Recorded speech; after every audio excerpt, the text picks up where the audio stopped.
All right, man. So I know we've done this like a couple times, but still, like, can you introduce yourself for the audience? Mhm. My name is Misha Cavaye.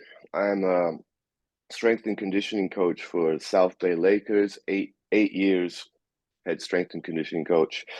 Um, Former player myself, so been very much involved with the game of basketball since I was 12 years old, since '97. And I originally wanted to be a coach even, so I had a bit of experience with that. But when I was doing my studies, academic studies, I somehow fell in love with strength and conditioning while I was doing an internship there. And since then, I've been very involved also with, because in the G League, we have a very small staff. I've been involved with a lot of injury prevention, working with an athletic trainer. You have to really work together to be able to get these guys back in shape, get them on the court. So just becoming very well immersed with injuries, soft tissue, fascia. So I had just a lot of experience working with that kind of stuff. Cool. I think last time we talked, it's still NBA is still in bubble, am I right? We weren't working at the time, for sure. It was, yeah, pandemic time. We didn't G League was shut down, or our team was shut down for almost two, well, 1.5 seasons. So it was a weird time.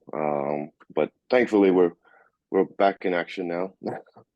Nice, nice. So from at that time till now, uh before COVID, after COVID, do you guys like have any difference? I mean, difference in what we do or what the players do. I mean, I think the biggest difference, I think players take things a lot more seriously now. They realized, oh, okay, this can be gone in an instant, right? So, and that helped me in my world because weightlifting is often the least less a desirable thing to do. There's three things guys come in a building to do. They get treatment. That's fun, usually. Then there's weightlifting and then there's basketball practice. And oftentimes the weightlifting is stuff that gets left behind or is the least respected or there's the least amount of energy put into it.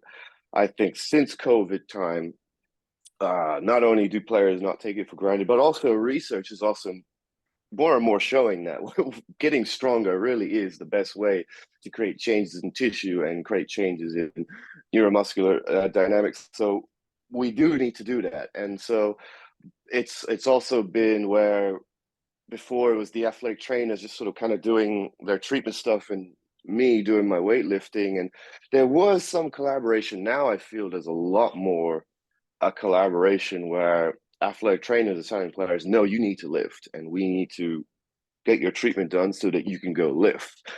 Where before it was, you need to get your treatment done. Okay, well, now you're done with me. Go on and do the next thing. Well, that it's I think a lot more collaborative now. Um, like I said, trainers are valuing resistance training more. There's a lot more force plate data usage in the league, which our team has started to do, meaning the Lakers' main team. Um, I'm not gonna lie, it's just hard for us to implement that in the G League because we're short-staffed.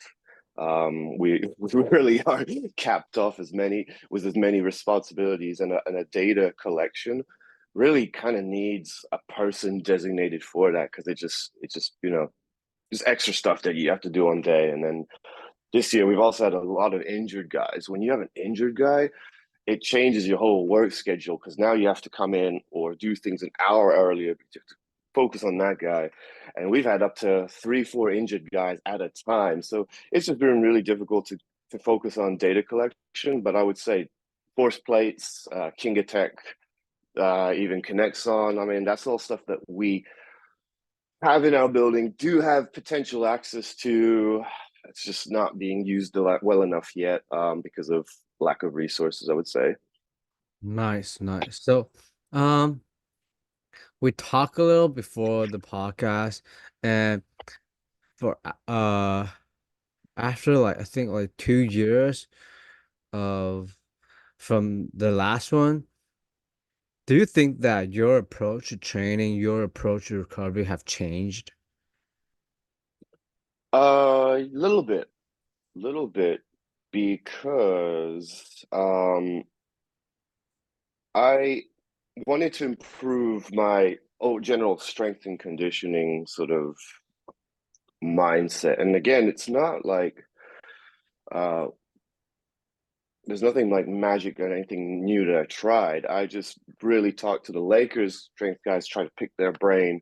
They're a little more strength and conditioning purists there. So I was just like, okay, well, what can I learn from them that could make the stuff I do better? Um, I have components of my strength and conditioning that enhances fascial movement, which is good. I have the biomechanics side from postural restoration, which is good. But those are still two things. There's also strength and conditioning, in the purest sense. So I've been trying to get a lot better with that. And in terms of I guess another big thing now is stress consolidation. What that we're talking about is the whole when do you lift? And now right now it's very popular the post game lifts, right? You see a lot of people doing post game lifts. Um, Personally, I don't, and that's also because of the population I work with. They don't really want to do it, so I'm not going to force that. We actually we what I did last year that I didn't do this year was weightlifting was still sometimes when the player wanted to do it. Obviously, there were days that I suggested it when there was game days when we had our routine. But all in all, players would just be like, "Hey, I want to lift today. Hey, I want to lift today." This year, what I was like, well, I really want to map out the 2 weeks and tell these guys, okay, we're going to lift this day, we're going to lift this day, and really make sure our high days are high and our low days are low. Because I didn't like that last year. I was like, I feel like we've had like 3 high days and now we have a game. You know, I wanted to really make sure that let's stack these days and get a little more uh, organization. So that's one thing I'm trying to do. And with that, going back to my point, we could talk about game day lifts if you want, but personally, we get by with a I guess you call it maybe call it micro dosing. I think Corey Schlesinger did it with Suns now. He's in Texas. Well, you break up the lift. So we do part of the lift in the morning, and then we do part of the lift pre-game, or if we're on the road, just short little morning thing, and then just another core and activation pregame. This is what works for our guys, and just all in all, just like I said, trying to be a better programmer on a micro scale of looking at okay, we got 2 weeks, this many games. Let's stack our days, lift these days, and make sure we get a good lift, um, and try to have our players best reserved for the game. So I would say that's the main thing. It's just a little bit more strength and conditioning mindset. But I'm still always trying to find ways I can implement our breathing, our PRI, positional references in our brain. How can we implement them into it's everything's always you can never get bored with this field because I think there's always stuff you can improve. Nice, nice. So, um, when it comes like high day high, low day low, or like game day lift, no matter it's like pre-game lift or like post-game lift, I know like it's a thing in NBA and like a lot of teams use like post-game, some teams use pre-game lift. Um,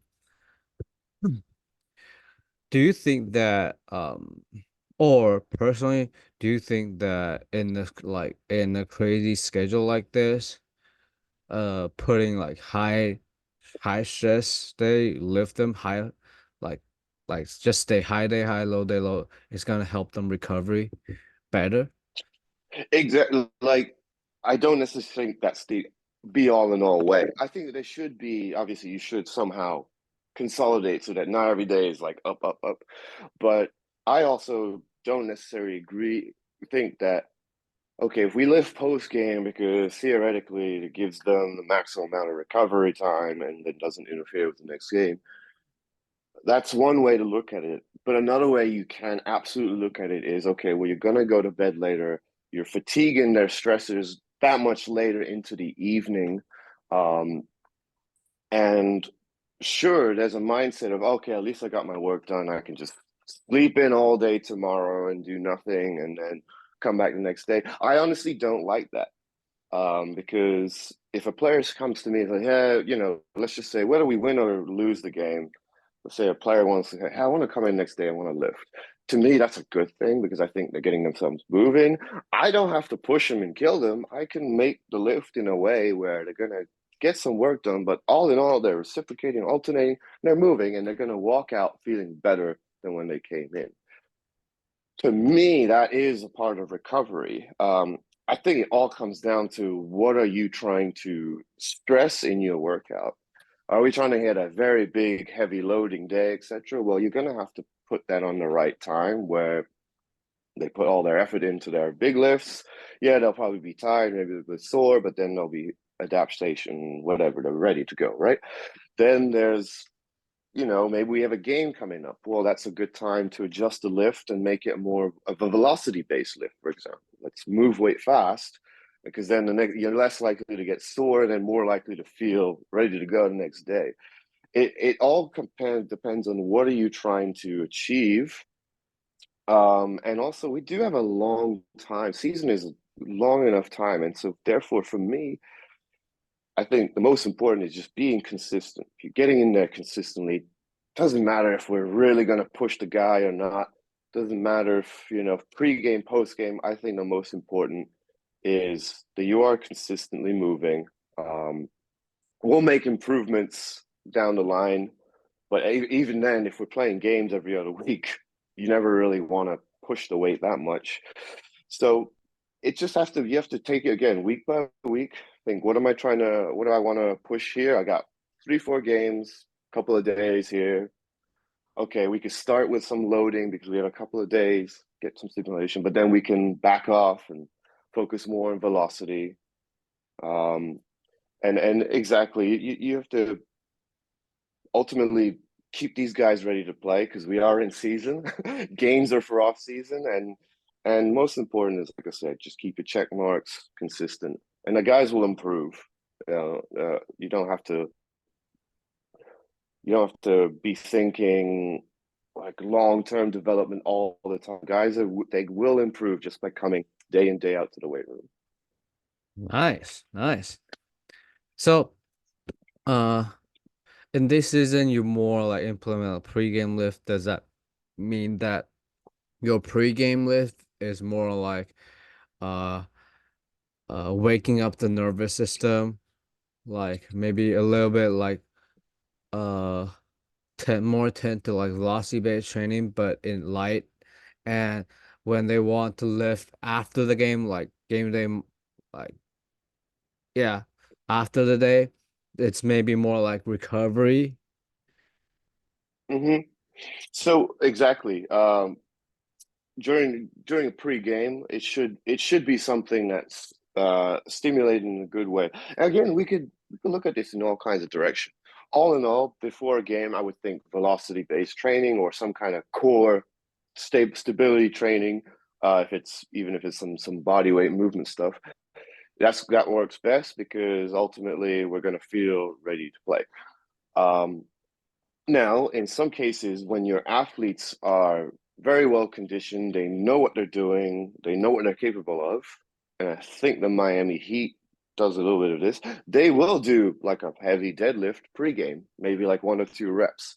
Um, but again, given the population, if you've worked up to it, and if they'll accept it, you can do it. And I've actually done not heavy, but a trap bar deadlift pregame. But again, guys know what they're doing and they know what the intent is, and in that case, they're just lifting it fast. Um, we've got no problems. I think it's just all again explain to your athlete. This is our goal for the next week or 2 weeks. We have lifts here and here, and this is what I want us to get done. Um, and then they'll usually, be like, they'll also give you like, yeah, yeah, let's do it, or I kind of feel tired. But all in all, you can't go wrong with going velocity based before games. Next day, yeah, usually something a little bit more eccentric or, just to restore the tissue motion. Um, and you just have to go by. again, you program according to the schedule, realistically. So how many games you have coming up? Uh, we've actually been on the road because we've been on the road a week before Christmas.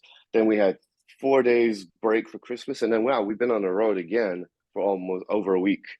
And that's actually less. I've been one scratching my head because oh man, we haven't really pushed heavyweight for a while, but that's okay. And that's where it's our job to adjust. And in these hotel gyms, I've found plenty of ways to challenge guys, um, still get stronger, and that's how you make do. I think that's the art of programming is picking the right exercises for the right time and the right place. Nice. Can you give us an example that if the guys have been a long time they can't lift heavyweight, um, what exactly is the exercise you're gonna like uh adapt to the situation you are? So guys who don't like lifting heavy, you mean? Or at Yeah. like you mentioned that you're in travel for a whole week, you actually can't get access to like Mm, a decent gym. mm. Yeah, well, and so what do we do in those Yeah, yeah, circumstances? yeah. Well, like okay, so every hotel gym we have, every hotel we stay at least has a gym. Uh, and in the worst case scenario, you'll have dumbbells up to 50 pounds, which obviously you can't do a lot with upper body wise. You tend to make it more maybe okay vertical plane for upper body, just to keep you or bicep tricep upper body figure it out. If there's cables, I love cables because we could do a lot more variation with core and even maybe some pressing motion. Lower body, I think that's where it really comes down to single leg stance work, really exploiting in ranges. So uh, lunges and splits out, we do a lot of sort of end range conditioning or end range hold, ISO hold, whether it's ISO hold or whatever, just getting them used to the 90-degree angle in their knee and hip. And we can also do a lot of some single leg stuff. Uh, all in all, even when I do certain upper body movements or core movements, I sometimes like to put the body in a position which is challenging stance. So that whole workout, in a way, it's attacking the body in a way that makes us more prepared for movement. That's, I guess you could call it functional training, and that's where that can come handy. The problem with functional training is sometimes you cannot load as heavy because we are in this position working all these other muscles. So exactly, that's why you don't want to do too much of one thing. Similarly, I don't think it's good to just heavy bilaterally load all the time. If you're just all the time going to push two hands, 2 feet all the time, there's no true movement of the body. So I think again, this is the beauty of our world and programming. It's like, okay, well, I'll be at home for the whole of February. So February we can get our loading, a lot more loading there, get our squats, get our trap bar in. But for this current whatever end of December, beginning of January period, yeah, we've focused a lot more on velocity based training, a lot more on just core and body awareness, a lot more on these lunge ISO positions, just getting stronger there. Um, and so we've been able to challenge ourselves. Just again, you have to sort of break it down. Well, okay, well for this period, I'm going to focus on this more so because this is a great term of logistics trumps physiology in our world. Yes, our world is all about physiology, and we would love to do the thing that's best for muscle adaptation. But we're guided by a basketball schedule that's then governed by a head coach. That's then governed, abided by players that want to do their own thing half the time. It's not as ideal as we like to for it to be. And so your job again is to be adaptable and just figure out what works, what can we get done, and not just worry about what's right, but actually let's just get something done with the time. Nice, nice. So you mentioned like you're gonna lift heavy for tissue health. Sometimes you're gonna do ISO hold. So in basketball world, we we get a lot of like patellar tendon issue. We got some like plantar fascia issue. Hmm. Got some Achilles tendon issue. So I know that coaches gonna implement like isometric mid thigh but sorry, isometric like uh split squat, knee over toes, or like heavy eccentric for um tendon health. Personally, how are how are you gonna handle like um these like tendon issues? Is it optimizing their biomechanic like position? And when it comes to weightlifting at that crazy schedule, how would you like microdose like ISO or like heavy weightlifting for especially for tendon health? Yeah, so actually, what you just said, ISOs, that's, I guess, one thing that I really did add to my game since the pandemic because ISOs have always been around, but I guess more so recently, again, the research showed this is really going to help eliminate pain immediately because of the stimulus that it brings to the area. So therefore, the Lakers strength coaches over the last few years they started being very rigorous with the ISO training, and then I obviously asked questions, and they told me, and then so I added it to my game, and we as a team do ISOs quite a bit. So let's just say if we're not lifting, but we've got a heavy week of practice or games coming up, maybe the day before a lift day, we will do an ISOs day, which is a quick 20-minute. Guys will come in, do 5 different ISOs affecting 5 key areas in the lower body, and they'll do that like 2 sets. Just get in, get out. It's a nice way to get activated, prepared, time and attention, you name it. So ISOs are absolutely huge, and yeah, it's just again something you have to program and sprinkle in. I actually find a way to do one ISO, at least one ISO every single workout. I kind of just find that way to sort of do that in my warm up because you've got Achilles, you've got knee, you've got adductor, you got hamstring, and then I like to again test all of those in a lunge setting, in more of a sort of end range setting. So there's a lot of and there's even like I guess you could say you could break up the Achilles into 2 parts: straight leg, bent leg.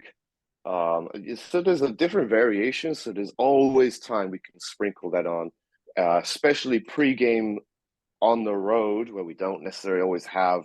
Well, for example, at home we have a weight room where we play the games. On the road, we'll never have a weight room where we play games.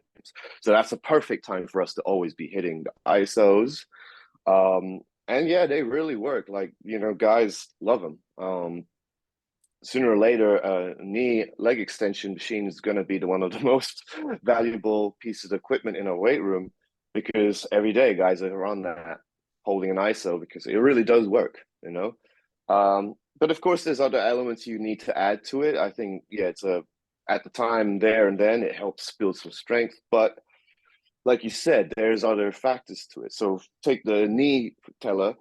Sure, you need the ISO to make it stronger, but then you also need the eccentric capacity, or else that stiff joint is not going to want to move. So it needs to be able to eccentrically load, but not only that, it needs stretch shortening aspect to it as well. Because if we're going to go repetitive jumps, that's what that knee tendon is going to be doing is flexing very quickly, not slow, but we want it to go be jerky.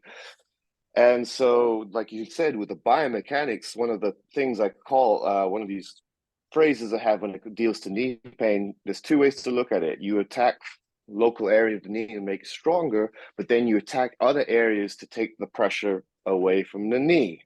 What does that mean? That basically means your hip strength, because most people who are dealing with knee pain are somehow inadequately moving through their hip, whether they're putting too much pressure on the knee or they're putting too much weight on the leg, whatever it may be, usually means we're not getting some kind of reciprocating alternating motion at the hip or proper loading. So yeah, that's why I'm so diligent on these split squat end range holds, just getting used to basically where you're weakest, single leg and at the range. If we can come to accept both sides just as well, you're going to be moving that much better. So that's where the ISOs are only key for not only getting the local area, but like I said, I do an ISO of the lunge that attacks the global area, and just making sure you're always just getting that nice 360 development, I would say.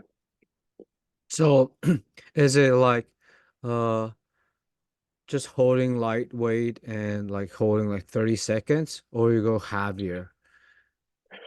It depends, obviously if we have weights, we've done like an ISO lunge hold with a light little, some weight.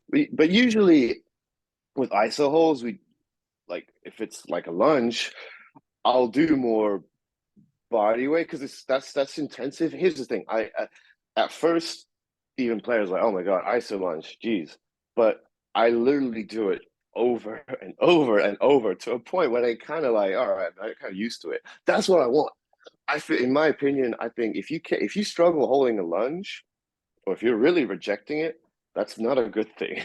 That means we got some deficiencies that hit. That means we should love to learn. We should learn to love this weakness. So that's why I just practice that, and I feel like body weight is usually good enough. Let's just get used to it. And the more important, when you said time, I have them learn to breathe. I say I want you to breathe 5 breaths.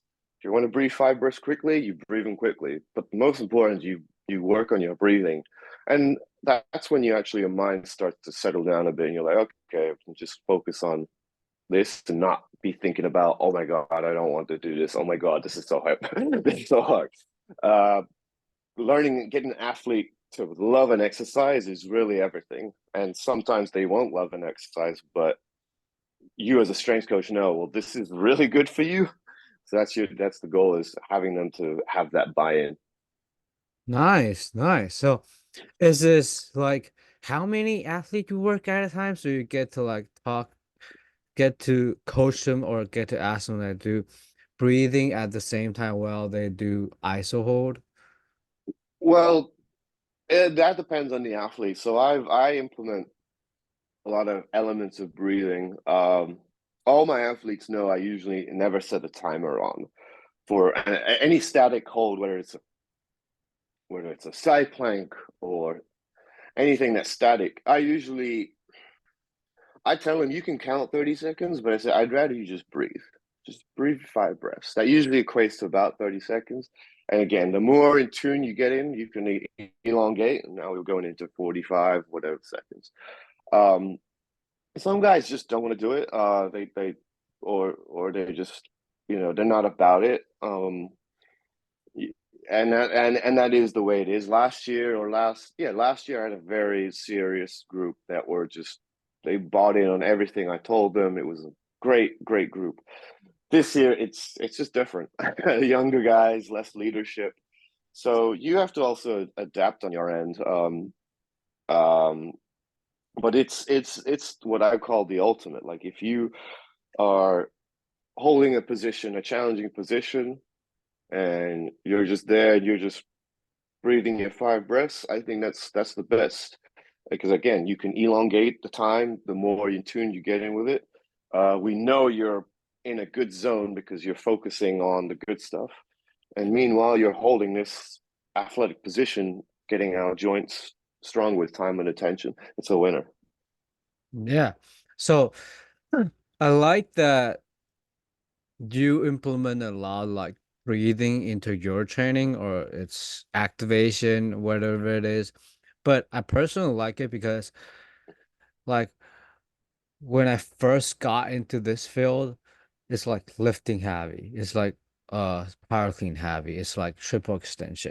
But as long as like I get more into like sprinting, more into like ath athletic, like basketball, I figured that a lot of athletes have like pelvic tilt, pelvic obliquity, scoliosis, all kinds of like uh asymmetry in their body, and basically everybody is asymmetry.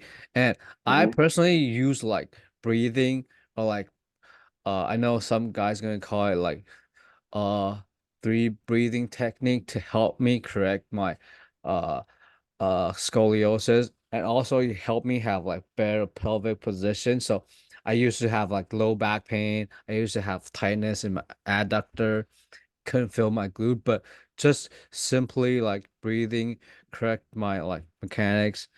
I feel good now. So I feel like Mm.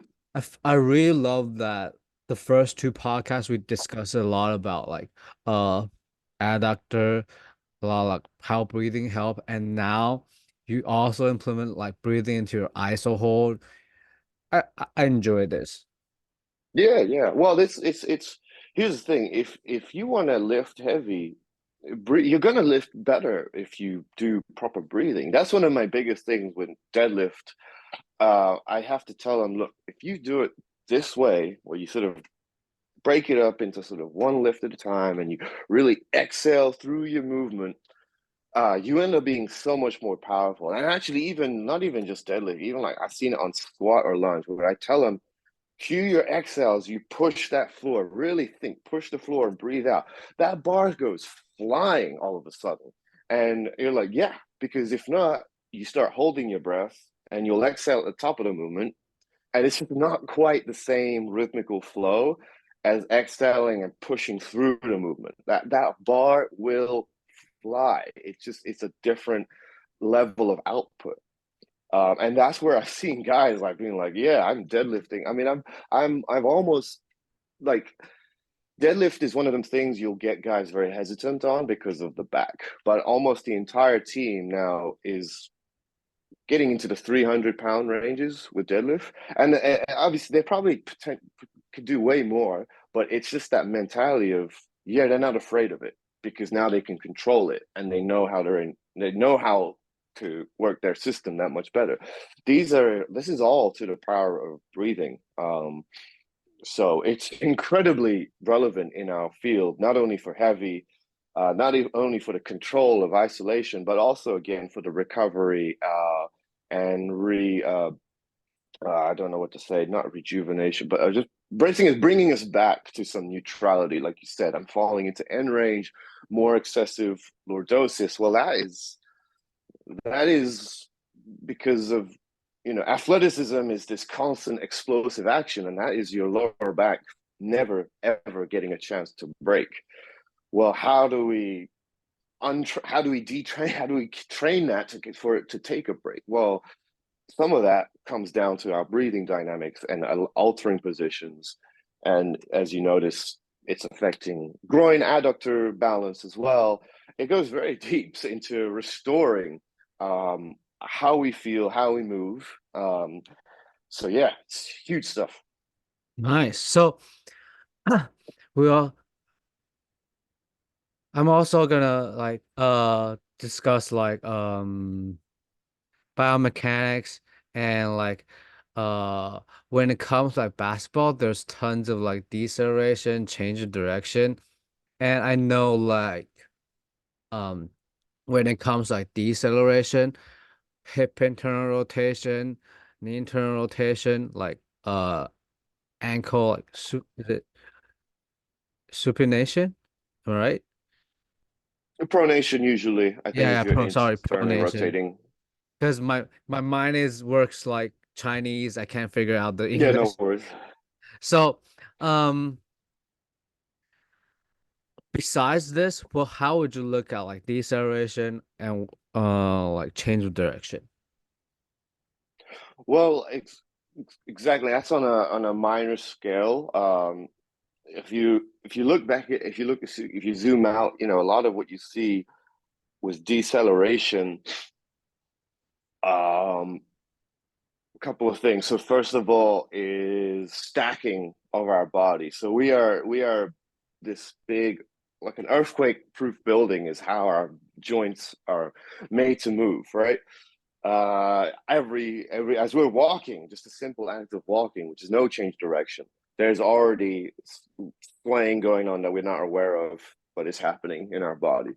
So now when we put that into a very dynamic standpoint, ultimately when we're looking to change direction, yeah, we are to a degree hoping to stack our body, plant our foot into the floor, and then be able to push off. And that is a big key. So we all do like lateral lunges, adductor rocks, whatever you call it, as a warm up. One of the things I cue when we do those as a warm up is, hey, make sure you really lateralize. Bring your head over your knee, which is over your toe.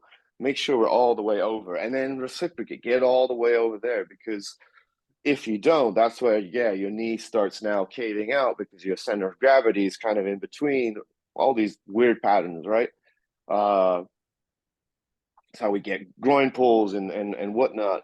So just again, teaching that sort of stacking and then going back to the breathing, I think you're going to get again a better push off if we learn to sort of implement that sort of attack the floor, push, explode through it, you know?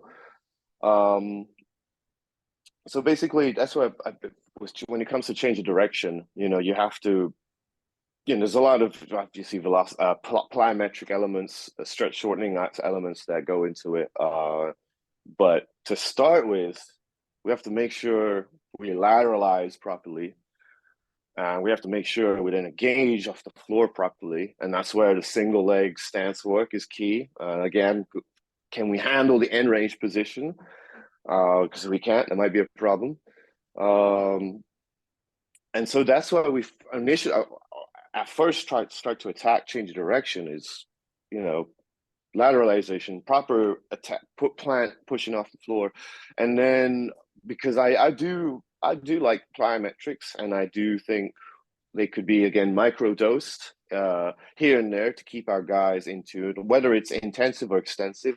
Usually more extensive plyometrics because we don't want to kill them with something too heavy. But we do a lot of different extensive plyometric stuff just to again get that foot bouncing and used to going into different angles, different, you know, just reacting. Because you have to, again, when I say train 360, it's a great term. You do have to kind of train 360. You can't just do heavy loading. You do have to do movement. You do have to do some velocity-based stuff. And you even should be doing some plyometric stuff. Otherwise, you'll never, I don't think you'll truly ever achieve the potential.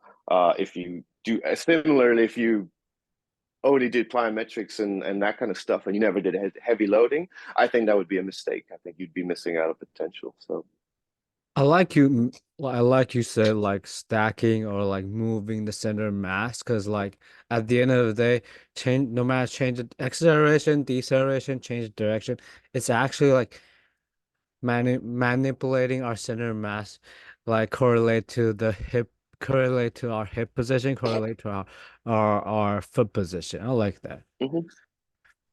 So last thing before I let you go, okay? Yeah, no worries. Thank you. And this is probably gonna be a hard one. Hmm. So you work with uh Kobe Bryant before, and now it's LeBron and Lakers now. There are fans are gonna discuss about which one is better.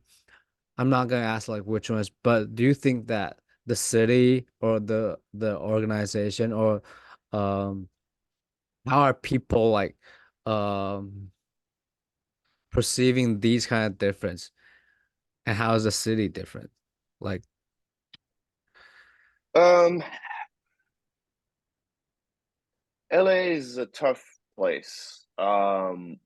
Because this is not even about, let's just even just say the Lakers even just being who they are. It's a tough organization to be a part of from everybody because they expect to win. They expect to win. Um, and even so that affects like I said, affects everybody. Like it's it's tough to succeed in that organization for everybody, such as it myself, because they're always the mindset is we need to go get the biggest things because we want to win.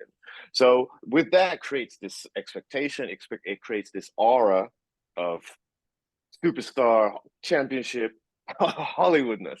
Um, some of that was helped built by Kobe. Now it was there before uh, Magic Kareem, and obviously there was success before that, but Magic and that generation was tremendously big for Lakers growth. I created the Showtime era, right? And I don't know if you got a chance to see the Lakers documentary. It was kind of like the Chicago Bulls one. The Lakers did their own. You really got to learn about how the late owner really created change by saying, "No, I want to invite celebrities. I want to have cheerleaders. I want to create this fun environment and make basketball games entertainment."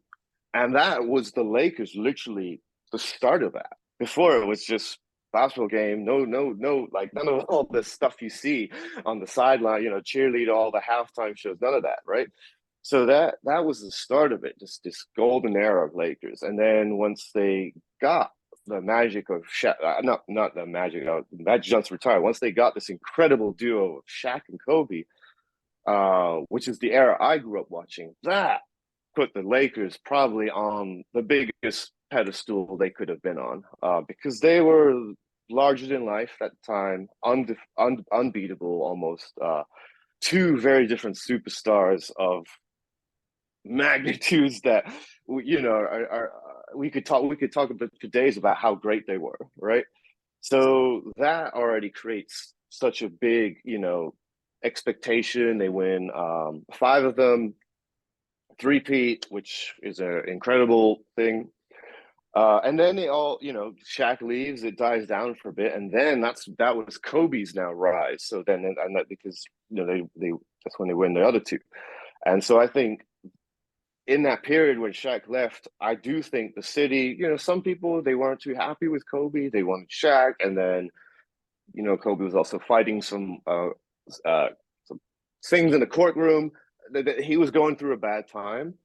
But he won that city over, 82-point game, perseverance, learning to accept his teammates, brings in Pau Gasol, they connect, and then it becomes this hero story because yeah, Kobe at one point was a villain, a little bit of a villain. He really was, but he became a hero. He won the hearts, minds, and also just we really saw uh, that he found ways to win because he once upon a time was this like really grumpy, hard to please teammate. He kind of always was, but you got to see him connect better with guys. That whole Shaq Kobe feud thing was a part of the thing of the past. So that was beautiful to see. And so I think when the death happened as well, the city was greatly taken by it. Because I think we are a bit of a Kobe Bryant city. I think he really did sort of bring out not only the the best in us, but also bring out that little tough guy in us to say no, this is not good enough. You heard him say like we don't hang division banners, we hang championship banners. We're a championship team, or he but then also goes on. He became to be very inspirational. Um, Reason I keep talking about this because LeBron did come here after the fact a little bit. So, it wasn't necessarily his city, but I do feel Kobe really helped sort of build this Laker legacy for our city. He went through bad times to good times, and that's what really made LA just love Kobe the way they did. And so the death was pretty impacted greatly. We thought a superhero died. We really did. And I think what LeBron is doing now is absolutely incredible. It's once something we might never see again to be playing at this level at this age. Um, but it is tough where he's landed himself because LA is a tough market. Again, we expect to win. Um, and you can't win alone with a superstar. Well, he and we fair enough. We LeBron has won with championship with us. We've had some successes, but it's tough to come to LA and I think ever want to be a greater legacy because the one that Kobe built here was so powerful and meaningful for us. It would be a shame to kind of compare. But I think what LeBron's done overall is that's a story in itself, which is why it is so hard to compare them. You know, they are Yeah. very different, sort of different in terms of what they've done for their teams and whatnot. Um, but I think when it's said and done, I know we'll appreciate LA's going to appreciate LeBron. I don't know if he's going to retire here. I think that's the other question that looms on people is like, well, is he going to retire here or is he going to try and go somewhere else? We don't know. So all in all, I think LeBron is what he's doing is excellent, but I think LA will always be a Kobe Bryant city, just because of the legacy um, that he brought to us and the dreams. And he became, like I said, very inspirational. Like especially when he started talking after retirement about more being mindful, presence, embracing the journey. I mean, that's stuff that literally I hold on to at times because I'm like, that's what gives me motivation. And to the mama mentality is to put your best effort every day and just do your best every day. I seriously do live by that all the time. Nice, nice. I'm a I'm a Kobe fan. I grow up watching Kobe, and just like probably just like other like basketball fan, like Kobe was a big villain, and 81 point game, all those championship, like with Paul Gasol, that changed, and Kobe Bryant certainly be my hero. I love him. So that's one, and people are always discussing about Kobe versus LeBron, Kobe versus LeBron. I mean, I'm a Kobe fan. That's not going to change. So I know it's hard for you to answer, and I know you like have like you you work with Kobe before, so it must be hard for you. But thank you anyway. No, like I said, I think more comes down to not like my experiences, but just that overall. Well, what I experienced in the city of LA, this is like as I said, it was Kobe City, and Yeah, that biggest impact for me.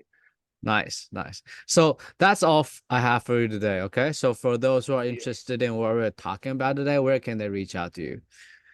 Instagram is always usually the best way. Big Mish Moves, BigMishMoves. I do have a YouTube page as well, which is MC, my initials MC, Performance and Posture. Either way, I will see messages. Might not reply right away, but I usually get back to you guys there. My YouTube is all tutorials. My Instagram is just obviously my life, but lots of video exercise stuff. I'm always happy to talk and meet and chat if you guys want. Nice, nice, nice. Yeah. So unfortunately.